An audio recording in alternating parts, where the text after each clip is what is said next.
3 invités avec nous chaque soir pour décrypter les mouvements de la planète marché. Sophie Chauvelier est avec nous ce soir, gérante allocataire chez Dorval Asset Management. Bonsoir Sophie. Bonsoir Grégoire. Merci d'être avec nous. Bonsoir à Pierre-Alexis Dumont, qui est à nos côtés également, directeur de la gestion actions et convertibles de Groupama Asset Management. Bonsoir Grégoire. Et Christian Parizeau, économiste et président d'Altair Economics. Bonsoir Christian. Bonsoir. Merci d'être là. Il fallait sauver les retraites des Britanniques. Est-ce que c'est comme ça qu'il faut comprendre notamment l'objectif poursuivi par la Banque d'Angleterre avec une intervention évidemment qui n'est pas passée inaperçue aujourd'hui sur le marché des obligations britanniques de long terme?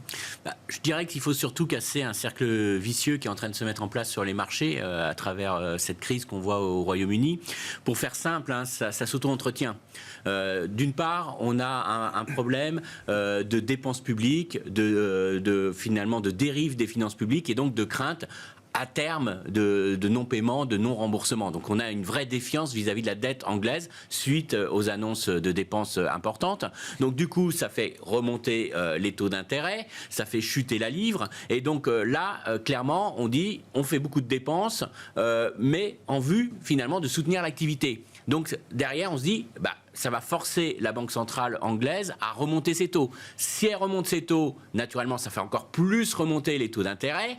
Et donc, si les taux d'intérêt remontent, il y a encore plus de chances que l'État fasse défaut sur sa dette. Donc, quand on a une défiance comme ça, le premier raisonnement que l'on dit, il faut un prêteur en dernier ressort. C'est le seul moyen de rassurer les investisseurs, de leur dire, même si ça se passe mal, vous inquiétez pas, il ne va pas y avoir un défaut du Royaume-Uni. Et le seul moyen, c'est la Banque centrale. Le gros problème aujourd'hui, c'est qu'on n'est plus dans la situation il y a quelques mois. Parce qu'il y a quelques mois, la BCE a acheté, la BOE a acheté, c'était pas gênant, on n'avait pas d'inflation, on n'avait pas du tout de problème de surliquidité, et donc on se disait, finalement, ils peuvent intervenir massivement. Le problème, c'est qu'aujourd'hui, ils ont bien fait, ils ont dit, voilà, on va venir, et on va acheter autant que nécessaire pour calmer les taux d'intérêt. Et ça, c'est quand même pour limiter un petit peu cette défiance.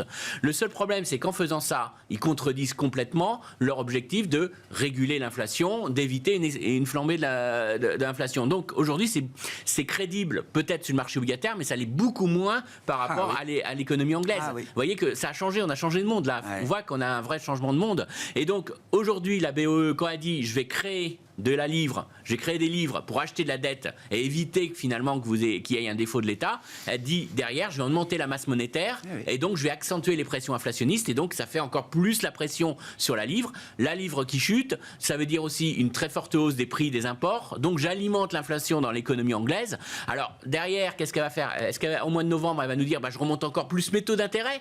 Mais si je remonte mes taux d'intérêt en injectant des liquidités, il y a quand même un vrai problème de politique monétaire, de crédibilité de politique monétaire. Alors si elle remonte ses taux d'intérêt, on va dire ils vont casser la croissance, il va pas y avoir de recettes pour l'État anglais, donc ça va encore en creuser le déficit. Vous voyez, on est en train là vraiment de se faire le pire des scénarios où on tourne en rond. Et on auto-entretient, il va falloir casser ça. Et je pense qu'aujourd'hui, la seule solution pour le Royaume-Uni, et ça va faire mal, c'est une solution politique. Il faut être crédible sur son budget. Donc à un moment donné, il va falloir dire, écoutez, les baisses d'impôts qu'on vous a promis, ça ne va pas être des baisses d'impôts. On a une dynamique de la dette. Voilà, on a mis les taux d'intérêt qui sont aujourd'hui sur le marché et voilà ce qu'on va faire pour être crédible sur notre endettement. Mais ça veut dire que le politique, aujourd'hui, n'a plus de marge de manœuvre. Et le côté, toute la politique qui a vendu finalement le nouveau gouvernement anglais est en train d'exploser en vol là, puisque on voit, alors ce sera peut-être pas elle, parce que ça passera peut-être même par un changement politique, on va dire. Mais en tout cas, je pense qu'aujourd'hui, la réponse, elle n'est pas des banques centrales. Et ça, c'est peut-être aussi nouveau. On a toujours pris l'habitude, c'est les banques centrales qui viennent nous sauver. Les banques centrales ont une capacité d'intervention infinie. Vous savez, on l'a tous dit, alors je l'ai dit aussi, donc on était tous dans cette idée-là. Et là, l'inflation remet complètement en cause la capacité d'intervention illimitée des banques centrales. Et c'est ça aujourd'hui la vraie clé, le vrai changement de monde, c'est que l'inflation est une remise en cause très forte du rôle des banquiers centraux et ça limite clairement leur action. Donc aujourd'hui, ce qu'on voit, c'est finalement que la réponse, elle revient à une rigueur budgétaire et ça arrive au mauvais moment parce que c'est au moment où on révise à la baisse les projections de croissance et donc on se dit que là maintenant on n'a plus véritablement de politique budgétaire ou monétaire qui sont free lunch, qui permettent de nous sauver et là c'est vraiment une vraie reprise de risque, une perception de changement de monde quand même. Ah oui, très clair. Bon, prochaine séquence, 3 novembre, c'est la réunion officielle de la Banque d'Angleterre. On verra ce qui se passe d'ici là. Et puis, le 23 novembre, la présentation du budget budget global. C'était un mini-budget en urgence qui a été présenté vendredi, mais on aura les détails d'un budget global britannique pour 2023 le 23 novembre normalement. Juste un petit mot, je trouve que la Banque d'Angleterre a au moins très bien communiqué là-dessus en disant on fera quelque chose au mois de novembre. Ah oui. Ça, par contre, c'est le plan budgétaire, c'est un stimulus économique. Voilà. Donc il va falloir répondre à ça. Je parle en termes de marché. C'est très bien de ne pas avoir fait de réunion exceptionnelle, de réagir à chaud. J'entends. Et ça laisse. Ils interviennent quand même. Ils interviennent quand même. Mais ce que je veux dire, c'est que s'ils avaient réagi immédiatement, si par exemple ils avaient annoncé une hausse des taux, dès maintenant, c'était peut-être un mauvais signal à faire. Donc là, le fait de dire on le fera, vous inquiétez pas, on va être crédible sur notre politique monétaire. Bon, ça va être compliqué, mais on va être crédible. Mais on le fait en novembre. On laisse le temps un peu aussi de reposer. On verra s'ils peuvent tenir cette échéance, parce que là, ça s'annonce quand même compliqué dans les prochains jours. Bon, il y a la crédibilité budgétaire, la crédibilité de la signature britannique qui est en jeu aujourd'hui. Mais je reviens quand même à ma petite histoire de retraite. Évidemment, le système britannique ou anglo-saxon est très différent du nôtre.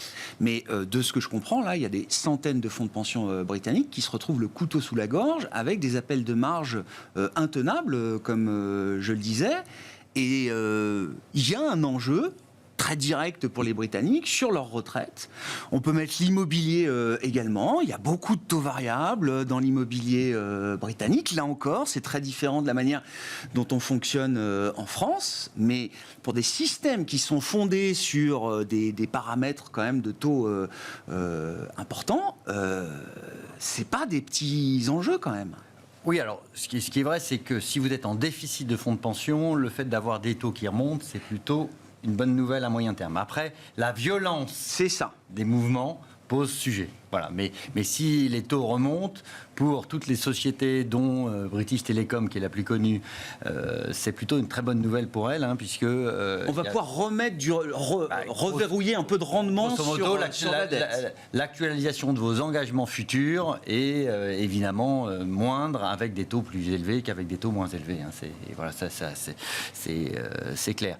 Maintenant, en effet, des mouvements de ce type aussi forts sur les taux, ça entraîne clairement, on est quasiment en crack obligataire, puisque c'est un mouvement de taux en prix qu'on n'a jamais vu sur le Royaume-Uni aussi rapidement. Donc ça, c'est jamais arrivé. Donc voilà, personne n'était prêt pour ça. Ouais, donc c'est clair. Et derrière, en effet, vous avez une économie avec un gros déficit de balance courante, plus beaucoup de leviers, notamment sur la partie immobilière, des taux variables. Et donc là, on peut rentrer dans une vague assez catastrophiste de récession-dépression, avec perte de la valeur des actifs, crise financière derrière, où vous touchez les banques. Voilà. Donc ça, clairement, de ce fait, de toute façon, la Banque centrale ne pouvait pas ne pas agir et peut agir, en effet, sur la volatilité des taux. Voilà. Après, dans le monde d'avant, il n'y avait pas de problème, comme le disait Christian. Dans le monde d'aujourd'hui, qui est le monde d'avant-avant, voilà, en général, quand vous essayez de maintenir des taux artificiellement bas via un rachat de dette, ça se traduit sur des problématiques de change. Vous pouvez en parler aux Turcs. Voilà, vous voyez à peu près ce que ça donne. Et à terme, en effet, vous avez un cercle vicieux qui s'enclenche. Votre monnaie perd de la valeur. En effet, pour l'économie anglaise qui importe beaucoup, vous avez de l'inflation importée. L'inflation importée fait que... Et voilà, donc après, boucle prix-salaire et autres. Donc, de ce fait... Avec tout le respect qu'on doit aux Britanniques, évidemment, beaucoup ont comparé la manière dont se comportait à la fois l'obligataire britannique et la devise comme un comportement d'un marché émergent de ce point de vue-là. En tout cas, dans le price action de marché. Non, mais les leçons qu'on peut en retirer, c'est que Brexit, oui, ça vous donne de l'indépendance dans la façon dont vous gérez votre politique économique. Par contre, ça vous donne de nouvelles contraintes. C'est-à-dire que vous n'avez plus le parapluie européen, donc plus la logique de bloc. Et donc de ce fait, vous êtes un pays parmi tant d'autres, et dans un pays parmi tant d'autres, il est en concurrence sur son financement avec tout le monde. Bien sûr. Et donc il se doit d'avoir une politique, une cohérence entre la politique monétaire et la politique budgétaire. Et là, la grande leçon, c'est qu'aujourd'hui, des déficits pour l'investissement, ça va. Des déficits pour la consommation, ça va pas, puisque grosso modo, clairement, c'est les politiques qui ont été mises en avant dans les années 70 et 80. On a vu ce que ça donnait, hein, c'est-à-dire que vous entretenez l'inflation et de ce fait, vous n'arrivez pas à casser la logique inflationniste. Donc, clairement, ça nécessite quoi? En effet, ça nécessite une plus grande cohérence entre les objectifs de la Banque centrale et les objectifs du gouvernement, ce qui nécessitera sans doute, en effet, quelque chose, oui, un recadrage. Un recadrage qui est difficile politiquement, parce que comme elle n'a pas commencé sa politique, elle peut difficilement politiquement revenir dessus avant de l'avoir commencé. La journée a été tellement dingue qu'on a oublié qu'elle avait commencé par une communication très directe du FMI à l'encontre du Royaume-Uni ce matin, donc 3 jours après la présentation du mini-budget, pour dire ça va pas. La politique budgétaire peut pas être aussi orthogonale que ça avec les visées de la politique monétaire, et le Conseil, la forte recommandation, c'est de recadrer tout ça le 23 novembre prochain à l'occasion du prochain budget. Donc je disais, le FMI se retrouvera peut-être aux portes du Royaume-Uni dans 6 mois ou 1 an. Bah, ça s'est fait en 3 jours d'une certaine manière. Bon, les leçons de cette expérience britannique qu'on observe de loin, mais qui peut nous servir peut-être de leçon à tous, dans une certaine mesure en tout cas, Sophie. Et puis l'idée d'une crise de change. L'affaire est en train de prendre une tournure assez nouvelle, avec une crise de change qui est majeure aujourd'hui. Alors, sur la Grande-Bretagne, je pense que ce que traduit cet événement, c'est effectivement la fragilité dans laquelle est aujourd'hui la Grande-Bretagne, la fragilisation du marché britannique en lui-même aussi. Hein. Il y a un assèchement des liquidités, notamment dans le marché du crédit. Là, on parle d'un phénomène donc, qui touche vraiment au marché des dérivés, sur le marché obligataire, donc une fragilisation du marché obligataire. Mais l'Angleterre voulait devenir Singapour, c'est fait, avec les mauvais côtés aussi. Hein. Donc voilà, donc c'est une fragilisation. Ça traduit aussi peut-être la prise de conscience qu'au travers du Brexit, l'Angleterre s'est progressivement, économiquement aussi fragilisée. Quand on regarde l'Angleterre, on se dit mais ils produisent quoi ces gens? Visiblement pas grand-chose. Et en plus, ils ont quand même en partie... La part d'industrie dans le PIB britannique, elle n'est pas si nulle que ça. En tout cas, c'est pas nous en France qui avons des leçons à leur donner là-dessus. Certes, mais ils sont tout seuls. De ce point de vue-là. Nous, on est en Europe. Eux sont tout seuls.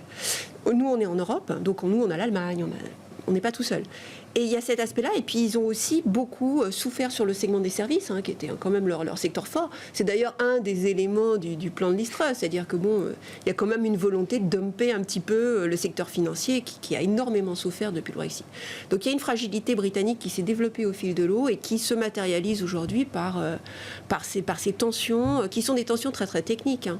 Parce qu'on a effectivement, c'est la rapidité du mouvement qui crée ces tensions, c'est-à-dire les appels de marge sur des couvertures en face des engagements de long terme des fonds de pension. Du coup, les fonds de pension sont obligés de vendre du papier pour payer les appels de marge. Et là, effectivement, c'est la spirale. C'est la spirale. Donc voilà. Mais ça, nous, on trouve que ça traduit vraiment, au-delà de tout ça, à une fragilisation économique fondamentale. De la Grande-Bretagne. J'entends bien, avec effectivement le double effet et j'allais dire la douleur du Brexit qui s'exprime pleinement. Exactement. À travers les crises suivantes, pandémiques. Exactement. Et aujourd'hui énergétiques. Exactement, et la crise énergétique. Oui. Je reviens sur votre point de marché là. Le marché britannique, c'est pas un marché aussi profond et aussi liquide que ce qu'on croit aujourd'hui. Alors c'est censé être un marché incroyablement profond et incroyablement liquide, mais notamment sur le marché du crédit. Moi je suis pas une spécialiste, mais ce qu'on a compris, c'est qu'effectivement, avec le Brexit et depuis le Brexit, le marché du corporate notamment s'était un peu asséché. En concurrence avec le marché de l'Europe, hein, enfin de l'UE, c'est en fait en partie asséché. Donc il y a moins d'émissions obligataires, c'est un marché qui est devenu moins liquide qu'auparavant. Ouais. Et puis il y a un élément qu'il faut avoir en tête maintenant, c'est qu'on a une réglementation très sévère vis-à-vis des banques, aussi. Notamment tous ceux qui font des prix sur le marché aujourd'hui.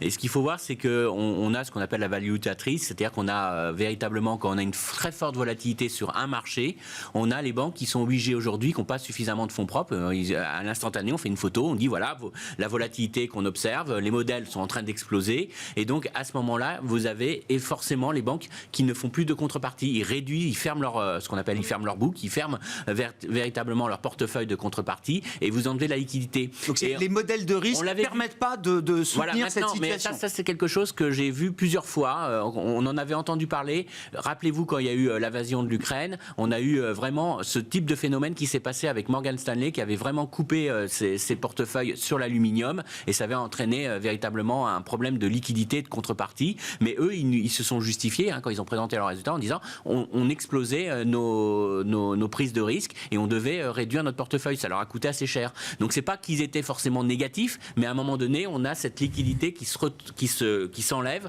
parce que vous avez une volatilité extrême. Et c'est en partie ça, par contre, qu'on peut dire que l'intervention de la Banque centrale peut peut-être essayer d'atténuer un peu ce risque, parce qu'en intervenant et en étant prêteur en dernier ressort, elle va déjà rassurer les investisseurs, elle va limiter la volatilité, et donc elle va peut-être essayer par ses achats de jouer là-dessus. Le seul problème, encore une fois, je le dis comme tout à l'heure, c'est que ça contredit sa politique monétaire. Mais ça résout pas le problème sur le fond. Mais en termes de purement marché, c'est plutôt une bonne action. Et le fait d'être illimité rassure quand même les investisseurs, parce qu'on se dit illimité jusqu'au 14 octobre, pour l'instant. Oui. Non, il faut voir le paradoxe. C'était qu'on était à la veille du quantitative tightening, c'est-à-dire que la BOE est acculée à faire un assouplissement, c'est un virage à 180 degrés. Alors qu'on était à la veille du lancement où on devait commencer à réduire le bilan, la taille du bilan, en vendant peut-être même des donc titres à se demander d'ailleurs si elle va pouvoir le faire. Et ça pose des questions de façon plus profonde sur cet ajustement de politique monétaire que tout le monde est en train d'opérer. Est-ce qu'on va vraiment pouvoir le faire en combinant hausse de taux et quantitative tightening? C'est pas sûr en fait, parce que le quantitative tightening a un coût. Là, l'Angleterre est en train d'expérimenter, mais on n'est pas vraiment encore sûr, même pour l'Europe, de comment ça va se matérialiser. La Fed y est, c'est 95 milliards par mois de réduction passive du bilan. Justement, on a eu des petits retours, des petites tensions des fois sur les taux américains, alors que c'est censé être un marché hyper liquide. Et on a vu qu'il y a eu des mouvements de taux un peu spéciaux par moment. On se pose la question justement s'il n'y a pas déjà des problèmes de liquidité. Donc voilà. À surveiller, c'est pas aussi évident que ça. Pourtant, si je vous dis ça sur l'obligataire américain, c'est quand même pas le petit marché. C'est pas le marché le plus illiquide du monde. Non, bien sûr. C'est pas du crédit, c'est pas du high yield. Il y a des petits craquements parce qu'on renverse la vapeur et qu'on n'est pas sûr. Et on voit qu'il y a eu des fois des petites tensions qui sont opérées et on peut se poser la question. Tout le monde est en terre inconnue aujourd'hui de ce point de vue-là? Non, mais très clairement là-dessus, on n'est pas à l'abri on l'a vu, on a eu des flash cracks historiquement. Donc on voit que la liquidité, ça peut partir très vite, mais encore une fois, je pense qu'il y a surtout sur les marchés obligataires, où ce sont des marchés où vous avez des gens qui sont là pour assurer la liquidité, qui sont essentiellement des acteurs bancaires.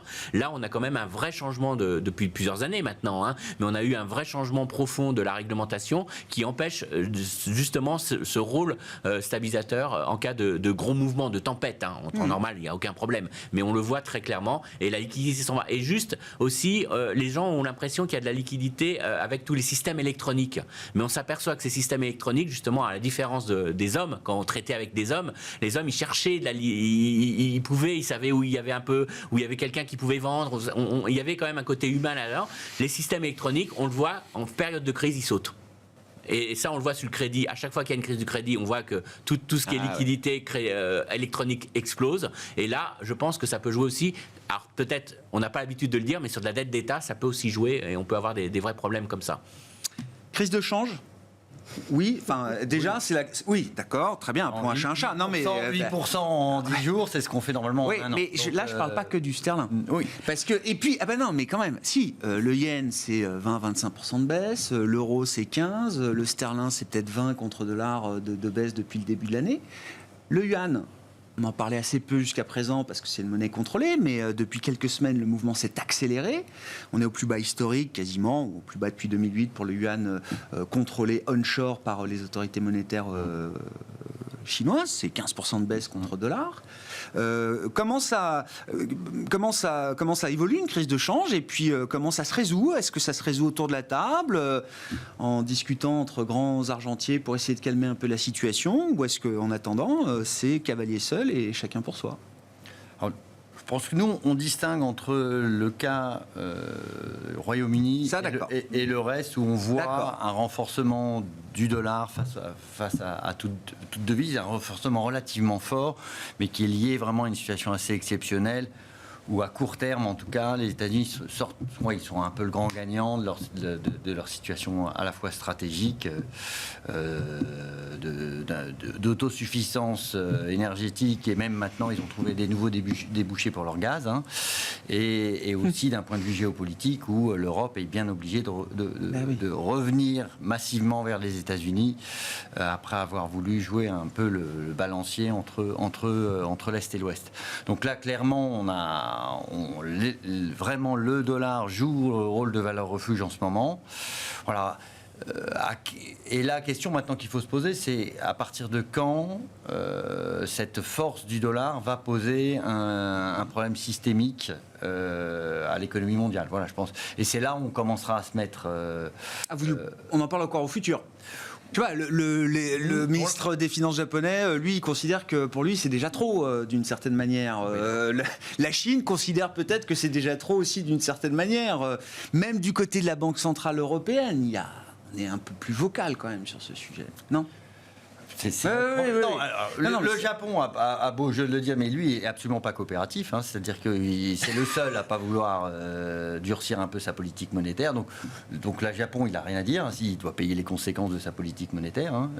Voilà, il veut continuer à racheter de la dette. Bon, ben, les Japonais, ils achètent du dollar. Bon, ben, voilà, ça, bon. Là, je pense sincèrement. Chacun a ses bonnes raisons de faire ce qu'il fait.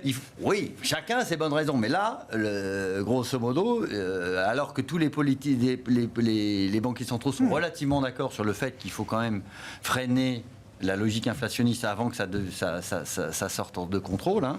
Parce que si l'inflation s'ancre à 8% long terme, c'est pas des taux à 4 qu'on aura, hein. C'est des taux à 10, voire 14, 15 pour pouvoir la freiner. Donc, il n'y a aucune anticipation d'inflation long terme à 8% aujourd'hui. Oui. Non, mais d'accord. Je le rappelle. Voilà, mais voilà, c'est dans un cas extrême. Voilà, c'est dans un cas extrême. Non, mais voilà, grosso modo, on sait très bien que si les banques centrales arrêtent d'avoir une politique monétaire assez proactive vis-à-vis de l'inflation, très vite les anticipations d'inflation vont remonter assez significativement dans le monde. Hein. Voilà, ça c'est assez clair. Donc c'est pas le moment. Elles vont pas craquer maintenant. C'est pas le moment pour elles. Je pense que malheureusement, il n'y a pas de solution, parce que si elles arrêtent l'inflation, grosso modo, vous allez avoir les anticipations d'inflation qui oui, bien sûr. Je pense que la seule possibilité, et le côté positif, hein, ce serait qu'on voit justement cette inflation commencer à baisser, et il y a quand même des signaux qui font penser qu'on devrait à horizon fin d'année avoir à court terme en tout cas une baisse de l'inflation, et là tout de suite on rentre dans un cercle beaucoup plus vertueux où les banques centrales ont moins de pression vis-à-vis de l'inflation, et donc on a a priori à notre avis potentiellement une baisse de volatilité obligataire et d'échange de ce fait. Nous je pense que c'est vraiment la seule solution à court terme, sinon si on fait machine arrière, là, je pense que les investisseurs vont paniquer. Hein, personne ne l'envisage. Hein. Oui, c'est pas du tout dans le discours d'aucun banquier central aujourd'hui. Je pense que là-dessus, il va falloir se faire mal pendant quelques semaines ou quelques mois avant qu'on ait vraiment une baisse sensible de l'inflation et qui mette un peu d'air dans le système. Crise de change, Sophie, et puis peut-être déplaçons un peu le focus encore une fois sur le yuan. Hein. Ça s'est accéléré. Crise de change, oui, de notre point de vue, certainement, mais c'est avant tout et le produit aussi de la crise énergétique. Toutes les matières premières sont libellées en dollars.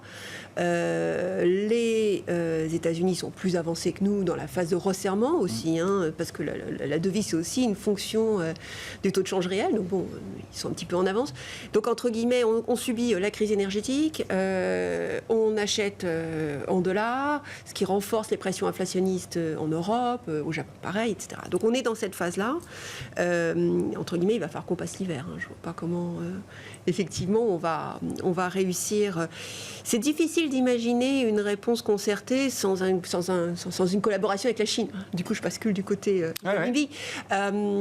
du point de vue du commerce international, si on veut le considérer comme ça, et du point de vue de la compétitivité prix, ça serait difficile de parler ensemble sans parler avec la Chine. En l'état, c'est pas sûr qu'on réussisse à parler avec la Chine, les États-Unis. tout ça, ça paraît un petit peu compliqué. La séquence chinoise, elle est particulière. Alors certes, le renminbi baisse, mais enfin, il est un peu comme toutes les devises contre le dollar. Il a baissé que de 11% dans l'absolu, ce qui est finalement beaucoup moins que le yen, beaucoup moins ce qui est peut-être que la livre. Ce qui est peut-être trop peu pour l'économie chinoise aujourd'hui. Mais la séquence, elle est différente. Si on regarde dans le détail, le yen, il a baissé en deux phases, étapes, en deux phases. Une première phase en avril, une deuxième phase là en juillet-août, et en août-septembre, pardon. Et ces phases-là sont liées à des phases de ralentissement économique, qui étaient des phases de resserrement des conditions avec le Covid. Donc on a l'impression que peut-être c'est un peu plus le fait de ce qui est en train de se passer en termes de croissance en Chine et des incertitudes autour de la croissance que réellement une dynamique qui est la même que celle qui se passe en Europe ou ailleurs. D'abord, il n'y a pas de tension inflationniste, pratiquement pas. Donc leur séquence est différente. Il y a une tension politique, il y a des risques sur les flux de capitaux, donc c'est des choses qui sont encadrées de façon différente.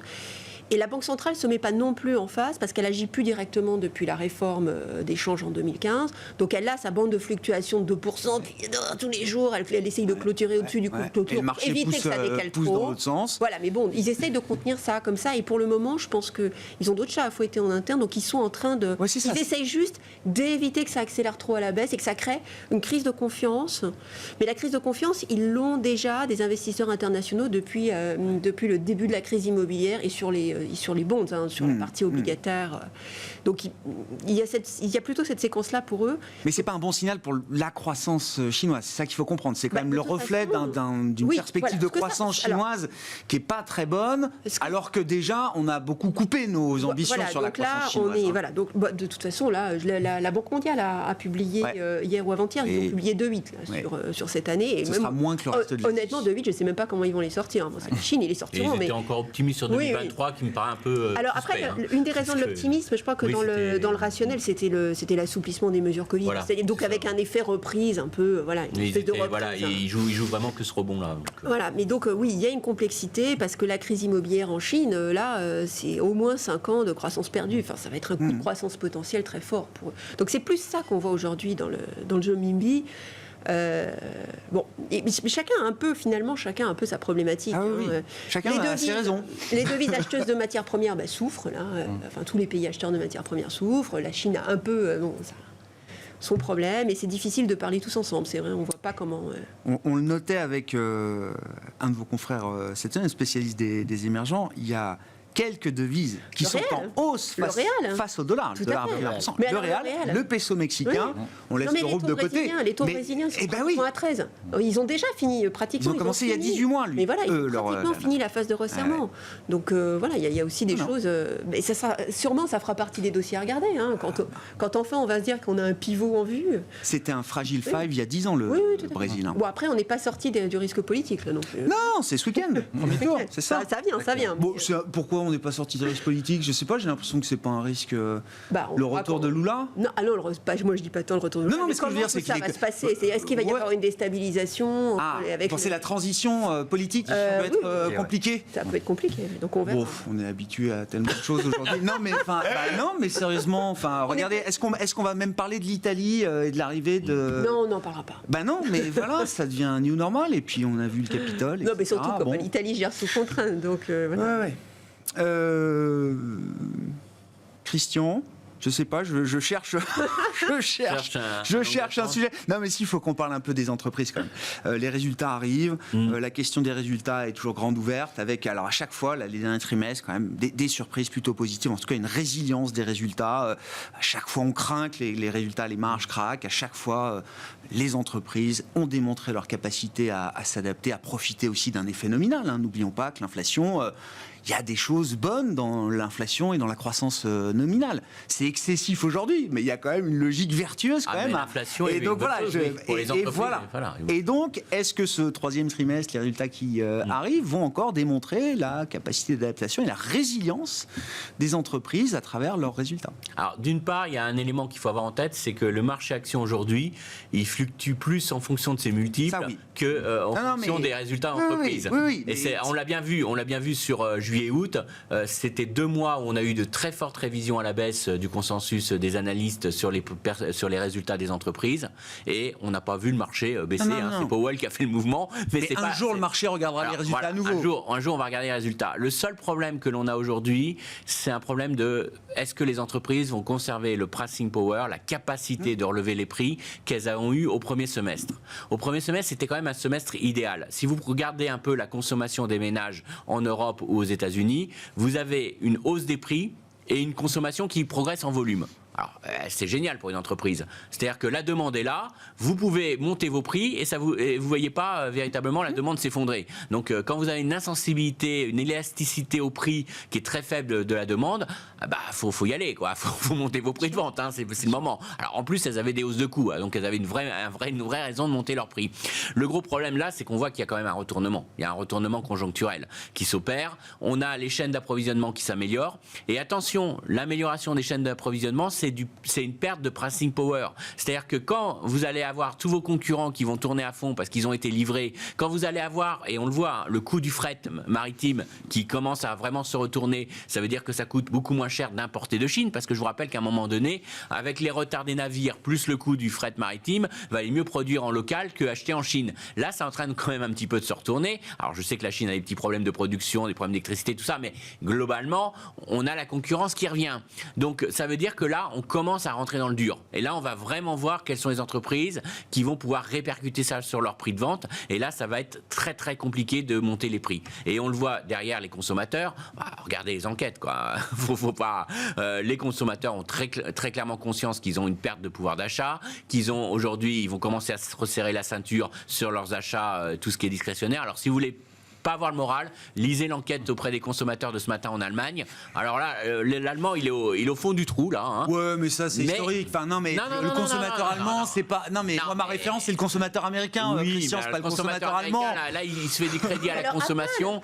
Et ben voilà, même Apple nous dit tiens, il y a peut-être un peu moins de désir pour l'iPhone 14 que ce qu'on imaginait. Apple est en train de payer le dollar fort, là. Parce que Apple a laissé inchanger ses prix en dollars, mais a répercuté les mouvements de change sur les autres pays. Eh ben oui. Et là, c'est ça l'appauvrissement. C'est ça l'appauvrissement. Voilà, mais là, on s'aperçoit que peut-être, alors si je vous prends le cas en France, où il n'y a pas un seul iPhone en dessous de 1000 euros, là, ça commence à faire mal. Ouais. Ça commence à faire mal pour le budget. Il faut vraiment avoir envie pour consommer. Ça teste vraiment l'appétit du consommateur. Voilà, là, vous avez beau dire que c'est un bien de luxe, à un moment donné, ça commence à jouer. Donc je pense qu'eux, ils payent plus l'effet dollar qu'autre chose. Mais au-delà de ça, moi, ce qui est très important, c'est que là, on va avoir sur le deuxième semestre, très clairement, une capacité à relever les prix qui va être bien moindre des entreprises. Alors, seule bonne nouvelle, c'est que les investisseurs ne seront pas surpris, parce que si vous regardez les données d'enquête, vous avez à peu près 92% des investisseurs qui s'attendent à une baisse des profits des entreprises, ce qui n'est pas encore inscrit dans les attentes des analystes. Non. Donc voilà. Donc je pense que les investisseurs ne seront pas surpris si on a des discours un peu plus négatifs de la part des entreprises. Pierre Leckie. Oui, sur Apple, il faut aussi prendre en compte le fait qu'il y a eu surconsommation assez forte de produits manufacturés, dont les produits électroniques pendant la pandémie. Et on a quand même un phénomène de retour à la normalité. Ça se voit sur le PC qui est en général le marché le plus cyclique. C'est un peu normal qu'Apple... Alors là, c'est le nouvel iPhone. Bah, oui, c'est le nouveau. Donc ça va être résilient, mais c'est pas non plus immune au fait qu'il y a un peu de retour à la normalité sur la partie notamment consommation électronique par rapport à la consommation de services. Donc c'est clair. Après, nous, on a un peu essayé de chiffrer ce qu'on peut attendre. Voilà, si vous revenez aux marges de 2019, c'est 1 point de marge pour les entreprises américaines, donc c'est à peu près 10%. Toutes choses égales par ailleurs, de baisse des bénéfices. D'accord. Donc ça, c'est... Disons, parce que les marges... Le retour au niveau... on est au record historique. On est au record historique. D'accord. Si on revient au niveau pré-Covid... Mi-2019, qui était déjà le plus haut de l'époque, c'est déjà relativement élevé, c'est 10%. Okay. Et puis après, après, ça dépend de la récession. Si vous êtes dans une récession standard assez significative, c'est 30-35%. En récession, et en récession, dépression, moins 50, moins 60, moins 80%. Ça dépendant des et là, on est pricé pour quoi, là ? Là, on est passé à mon avis, pour 15-20. D'accord. pour des Par rapport à actuellement. Ça- Hein. Parce Oui, mais qu'actuellement, ça on donne voit un peu encore de des marge de croissances- sécurité sur les actions quand même. On voit actuellement encore des croissances bénéficiaires à Oui, horizon c'est 2000. bien. Oui, ça donne Ouais, enfin, un peu pour de... l'Europe, c'est plus 3% qu'on attend en 2023. C'est pas non plus les Oui, mais- plus 10, plus 15 oui, mais traditionnels. Après une très belle Ouais, performance je sais bien, 2022, je sais bien, hein, donc je sais bien, je sais bien. on part de point haut. Donc nous, on s'attend plutôt à si on fait, je pense que si en 2023 on fait moins 10. À l'arrivée À l'arrivée, Ouais, ouais. je pense que les marchés peuvent l'encaisser aujourd'hui. D'accord. Ils peuvent pas encaisser beaucoup plus. Ouais, mais ouais, je moins 10, comprends. ils C'est peuvent- la marge de voilà. sécurité qu'on C'est a un peu aujourd'hui. la marge de sécurité. Par rapport à une valorisation, Et notamment quand vous regardez notamment les très faible. valorisations des secteurs cycliques Oui. qui, eux, anticipent quand même pour certains un Armageddon. Hein. Ouais, c'est Vous ça. avez des niveaux de valorisation sur certains secteurs cycliques qui sont extrêmement bas. Ouais, ouais. Automobile, banque, construction. On a rayé le notamment. futur de certaines entreprises quand même, hein, avec ces valorisations. Ça amène la question quand même de l'investissement. Alors sur les valos et les résultats d'entreprise, je ne sais pas ce que, Ah, le consensus ce que vous vouliez global, ajouter, maintenant, Sophie. Ouais. Je rejoins Pierre-Alexis. On descend, on est sur moins 10 maintenant. Enfin, la facture 23 pour les résultats des entreprises, c'est du moins 10. Donc là, on est dans le top-down. Et c'est vrai que les analystes bottom-up, c'est toujours un petit peu en retard, mais ça va s'aligner. C'est Et pas en retard, probablement- c'est que ça prend plus de temps de faire tourner un modèle, faire. Ben voilà. Non. Non, je plaisante. J'essaye Mais de donc- défendre le travail des analystes. Non, mais je Non, pense on que les peut faire analystes plus, mais raisonnent en valeur. aujourd'hui, On voilà. va l'oublier. Mais Pas en aujourd'hui, volume. c'est absolument. Aujourd'hui, c'est le consensus top-down, donc on a intégré ça. Quoi. C'est ok, le marché a intégré ça. Ça pourrait être plus que ça, et c'est vraiment comment est-ce qu'on va passer l'hiver, quoi. Je pense que maintenant, on en est là. Et c'est pour ça qu'aujourd'hui, c'est difficile de dire je profite de Valo pas cher en Europe. Il n'y a personne qui a le courage d'y aller parce que c'est comment est-ce qu'on va passer l'hiver. Et de ce point de vue-là, Eh ben, je le suis pas risque. climatologue. Ouais, non, moi non plus. Oui, d'accord. Donc on revient Non, alors, toujours ben, à la voilà. température de J'entends- cet hiver qui fera basculer J'entendais, d'un scénario à l'autre éventuellement. J'entendais Patrick Pouyanné dire que non, on a les moyens de passer l'hiver Ben, sur le gaz. ouais, moi je commence à me dire que bon, Mais en fait, ça le va message est passé. ça va Si être- c'est une question de chauffage, Non, pas que, c'est une question non. d'activité des entreprises. C'est une question de activité rythme de d'entreprise et distribution. compétitivité. Parce que Et le problème que l'on a, compétitivité c'est la aussi. compétitivité des entreprises. Et on Avec voit, hein, l'euro. ils sont obligés d'arrêter Alors, les productions, effectivement, non pas parce qu'ils ont d'un pas de côté, gaz. on a l'euro. À l'export, d'un côté, on a effectivement l'affaiblissement de l'euro. De l'autre côté, on a la hausse des structures de coûts qui est quand même D'accord. assez violente. Hein. D'accord. Et pour tout ce qui est énergivore, oui. la Non, non, il y a baisse des de l'euro situations est largement micro-spécifiques ou compensée par sectorielles. la- Je suis d'accord. Juste, je trouve que l'OCDE Christian. a fait un très bon travail là-dessus. Ils ont fait une estimation. Alors, c'est toujours une estimation, mais au moins, ils nous donnent un chiffre. Hein. Et ils nous disent que si véritablement on est dans une logique de gaz et de restriction de gaz et d'envolée des prix du gaz, on a un impact net de 1,3 point de PIB sur la croissance européenne. Ça veut dire que aujourd'hui, vu les projections qu'on a sur 2023, tous les pays européens seront en récession, quoi. Donc ça laisse quand même l'image qu'on est sur un scénario beaucoup plus noir que ce qu'on peut avoir aujourd'hui. Mais ça, c'est vrai qu'il faut vous abonner aujourd'hui aux économistes, aux prévisions des économistes, mais maintenant de plus en plus à la météorologie. Donc c'est là où est quand même une grosse incertitude pour les L'Europe a effectivement une incertitude assez forte et il va falloir la traverser. Il nous reste une minute. Porsche, l'introduction en bourse demain. Tout est prêt pour que ça se passe bien. C'est un exemple intéressant parce que vous avez le financier et l'extra-financier. Et les deux sont alors là, Orthogonaux. il y a C'est pas comme plus les orthogonal. politiques monétaires et les Donc, d'un politiques point de vue budgétaires. financier, il faut reconnaître que voilà, vous avez une société très bien positionnée, très innovante, qui a su bien développer sa gamme. Mais c'est une cata avec sur la une stratégie. gouvernance. Mais bon, voilà. Mais alors ça m'intéresse. Eh ben, Parce que en fait, ça va être un test. Est-ce que le marché est vraiment ESG ou pas? Alors nous, On va en parler, je vais nous, vous dans dire quelques ce qu'on fait, instants. nous, chez Groupama AM, en fait, on a un intérêt limité sur ce dossier, tout simplement parce que sur certaines Critères. stratégies, on s'interdit d'investir dessus. D'accord. Voilà, donc c'est clair, hein, c'est toutes les stratégies les plus ESG, voilà. Donc si c'est un succès massif, ce ne sera pas un succès d'investisseurs ESG. A priori, non. Voilà.